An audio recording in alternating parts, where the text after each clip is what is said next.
Hi guys, welcome ulit to my video. For today's video, isi-share ko kung paano ba malaman na ang iyong employer ay mabait. Ganito, kasi ako medyo swinerte ako sa amo ko. Mm-mm. Sa bansang Saudi Arabia. Sinuwerte kasi ako guys. Ang ginawa, pagdating ko talaga sa kanila, nung first day ko pa talaga nalaman ko na sobrang bait nila. Alam mo ba? Ang employer ko kasi is lalaki. Yun. Tapos, ano kasi sila yung mga bata pa, mga nasa 30s pa lang nung time. Ako 37 nung time na yun. 2023 lang yun.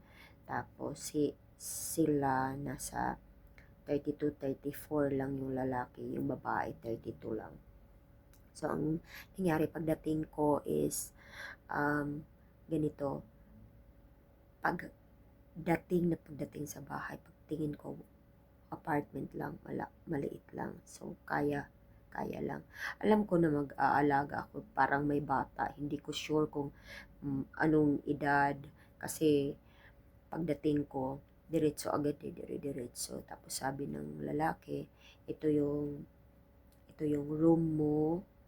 Oo, dyan ka, then kain ka muna, bag, bukas ka na magtatrabaho. So, ngayon kakain ka lang, then after that, later daw, makikita kami ng magiging alaga ko.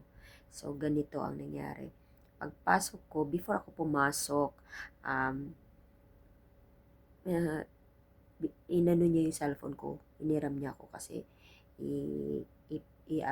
lalagyan na ng password kasi para maka-contact ako sa ano ko, sa pamilya ko sa Pilipinas, ganito na nilagyan niya. So, nakakontak ako while kumain ako. May nakaready na. Nag-ano na pala sila.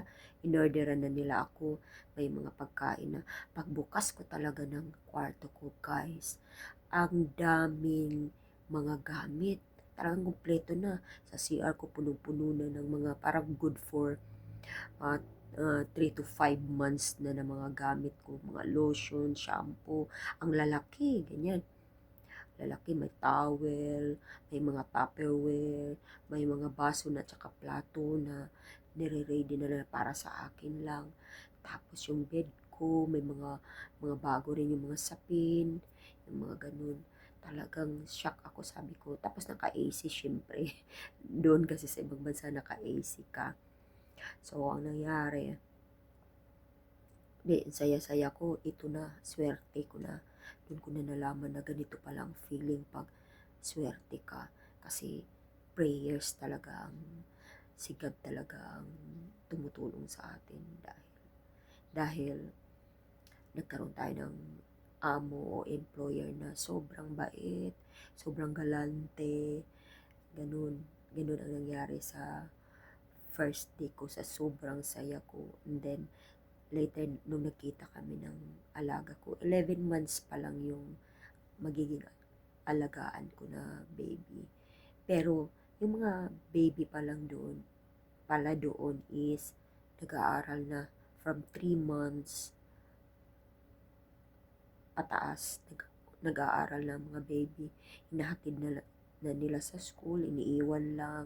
Doon nilang 7 to 5 yung pasok. Oo. Yun, kaya parang ako, parang caretaker lang na naiiwan talaga. Sila lang ang naghatid sundo. Ganun, nag-prepare lang ako ng mga food nila nung time na yun. Pero, ang, ang maganda pa doon kasi, yung mga amo ko is architect at saka engineer. Napakaano nila yung mga professional. Talagang yung mga boses, ang hihinhin. Parang, ano din, tapos may mga please pa pag mag-utos. Yun, talagang sabi ko, thank you Lord. Binigyan niyo ako ng amo o employer na sobrang bait na parang ako na ang swerte sa lahat-lahat na nag-apply dito. Parang ganun feeling ko. At yan lang ang masishare ko today, guys. Thank you for watching. Uh, para ma-notify ka sa next videos ko. Please hit the notification bell para ma-inform ka sa next video ko. Thank you.